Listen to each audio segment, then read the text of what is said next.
Hello everybody, मैं हूं कृष्ण और आप देख रहे हैं के लीगल नॉलेज। आज के इस लेक्चर में हम समझेंगे कि यूनिटरी क्या है, फेडरेशन क्या है और कॉन्फेडरेशन क्या है।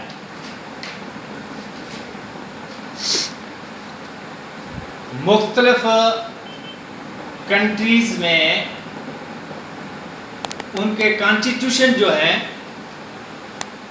वो different form of government provide करते हैं।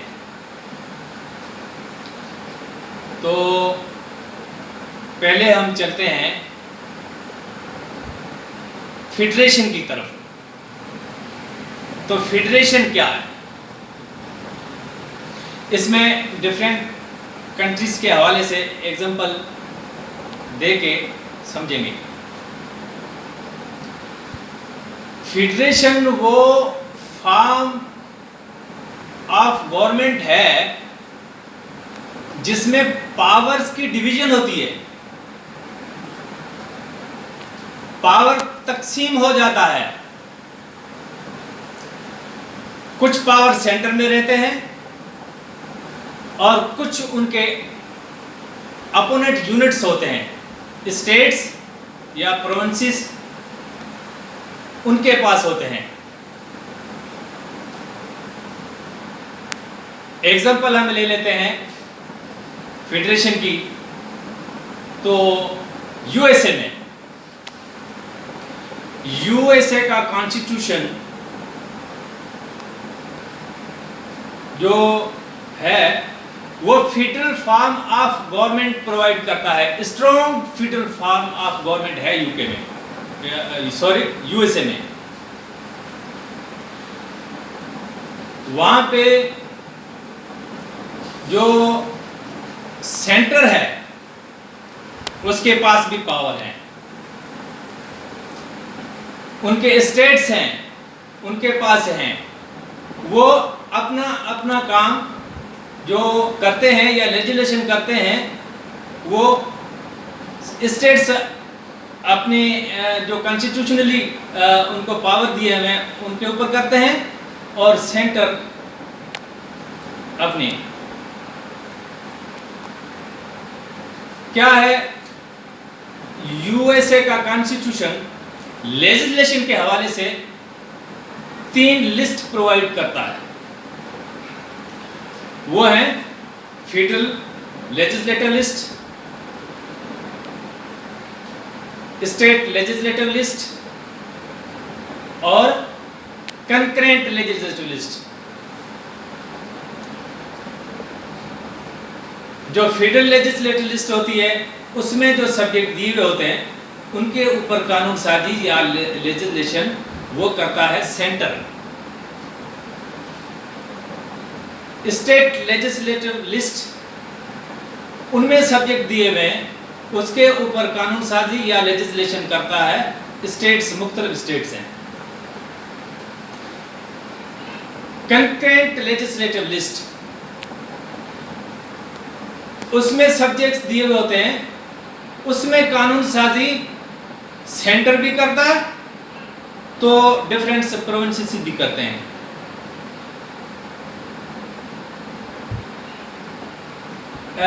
यूएसए का जब हम एग्जांपल लिया है तो उसके हवाले से देखते हैं प्रोविंसेस के पास या स्टेट्स के पास बहुत ज्यादा पावर है, सेंटर के पास थोड़े हैं। कहने का मतलब हमें समझना यह था कि फेडरेशन क्या होती है। दुनिया के मुख्तलिफ कंट्रीज के मुकाबले से मजबूत फेडरेशन जो है वो यूएसए की है। प्रोविंसेस में बाइकैमरल लेजिस्लेशन है, जो स्टेट्स है उसके पास, सेंटर में भी बाइकैमरल है, कांग्रेस में 2 हाउस है, तो हर स्टेट में भी दो दो हाउस हैं। वहाँ जुडिशरी की तरफ अगर हम चलते हैं तो जो स्टेट्स में जुडिशरी में जो मामला चलते हैं वो अमेरिका की सुप्रीम कोर्ट में नहीं जाते।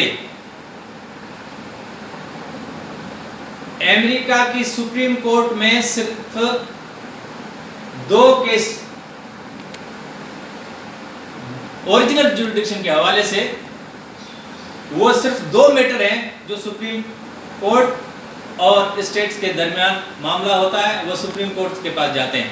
वो है एक वो मैटर जो रिलेट करता हो अदर कंट्रीज से या फॉरेन अफेयर्स समझें। सेकेंडली वो मैटर जिसमें कोई भी एक स्टेट इन्वॉल्व हो या कोई भी स्टेट उस केस में पार्टी बनी हुई हो। बाकी के मैटर स्टेट्स के अंदर हल हो जाते हैं, सुप्रीम कोर्ट में नहीं जाते। इससे पता चलता है कि कितनी फेडरेशन मजबूत है। सेंटर अपना काम, स्टेट्स अपना काम। मतलब ये हुआ कि फेडरेशन में डिवीजन ऑफ पावर होता है, पावर डिवाइड किए हुए होते हैं। स्टेट्स के पास स्टेट और सेंटर के पास होते हैं, वो सेंटर उस मामला पे काम करते हैं। अगर हम इंडिया की तरफ देखें तो इंडिया में भी फेडरेशन है, लेकिन उतनी मजबूत फेडरेशन नहीं है जितनी यूएसए में है।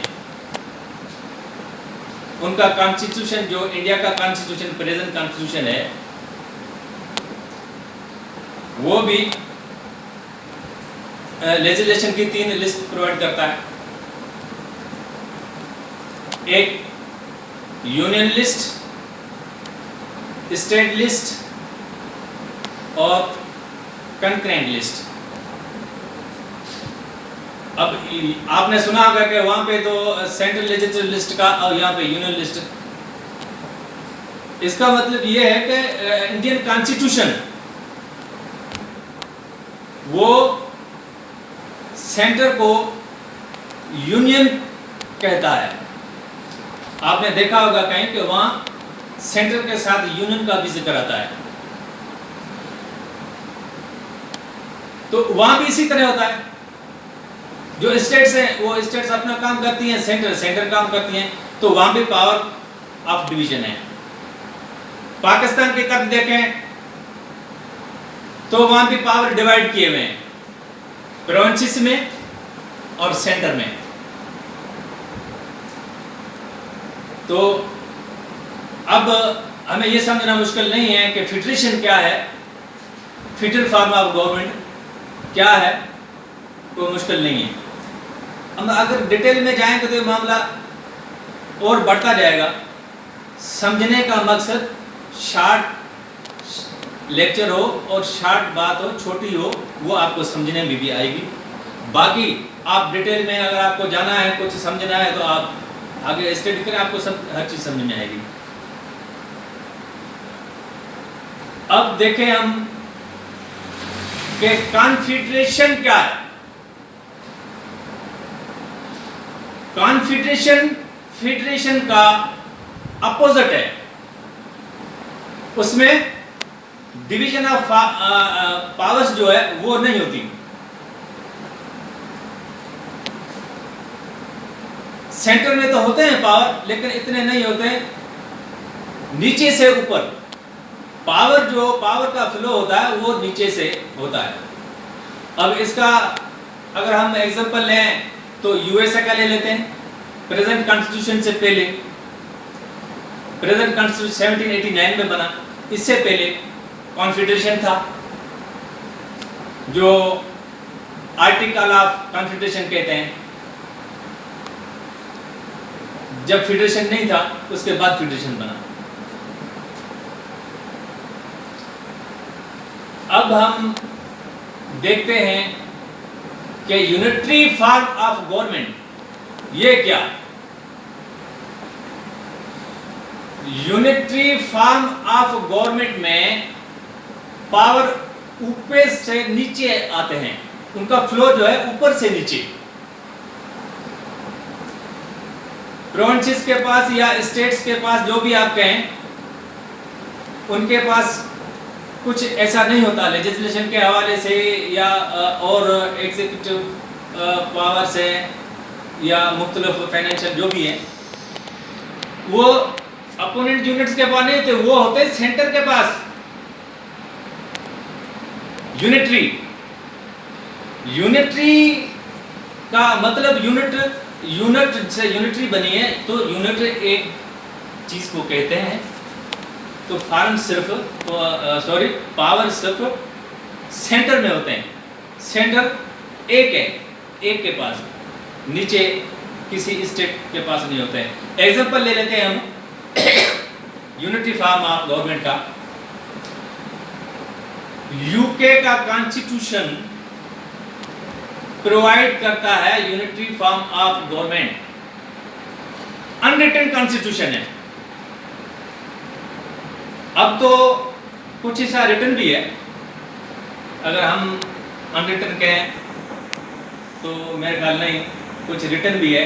जैसे मिसाल तो मेग्ना कार्टा 1215 में बना,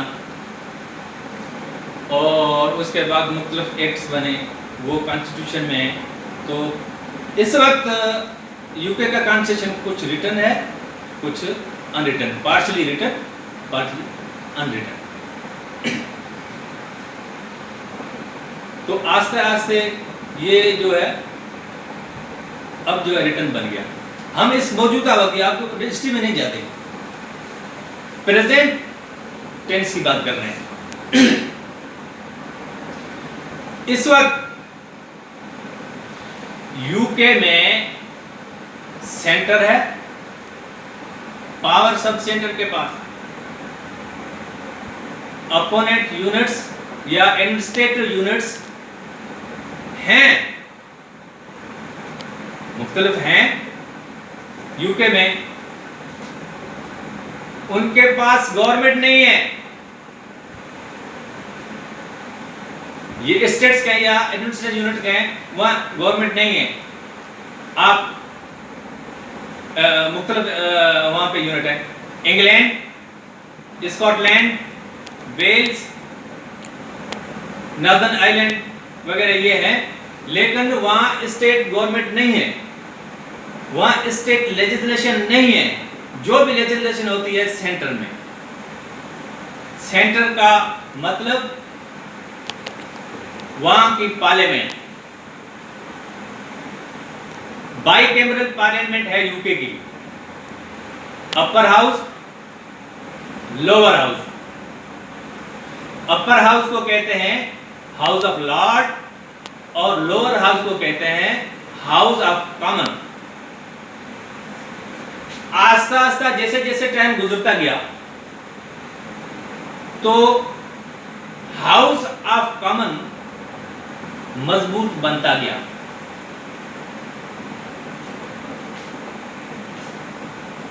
अगर हम बैक जाते हैं तो पहले इंग्लैंड में जो वजीर आजम बनता था वो आता था अपर हाउस से, house of Lord. Parliament act 1911 जब बना,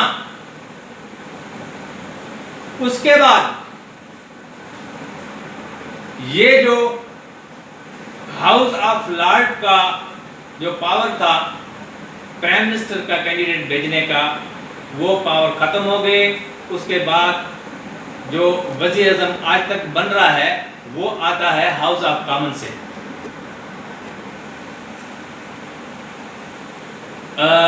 अगर मैं आपको नाम बताऊं, लॉर्ड सेल्सबरी। लॉर्ड सेल्सबरी लास्ट वजीर आज़म थे हाउस ऑफ लॉर्ड के। उसके बाद कोई भी हाउस ऑफ लॉर्ड से वज़ीर अज़म नहीं आया, अब हाउस ऑफ कॉमन से आते हैं। कहने का मतलब हमें समझना है unitary form of government. Parliament है तो सेंटर है, ये स्टेट या प्रोविंस नहीं है। जो भी कुछ होता है लेजिस्लेशन में होती है या जो भी कुछ काम होता है सब सेंटर से होता है।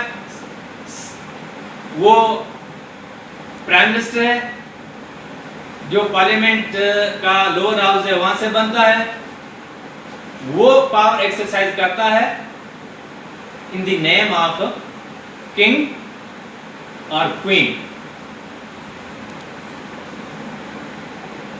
तो अब मेरा ख्याल है कि हम ये चीज़ें समझ गए होंगे।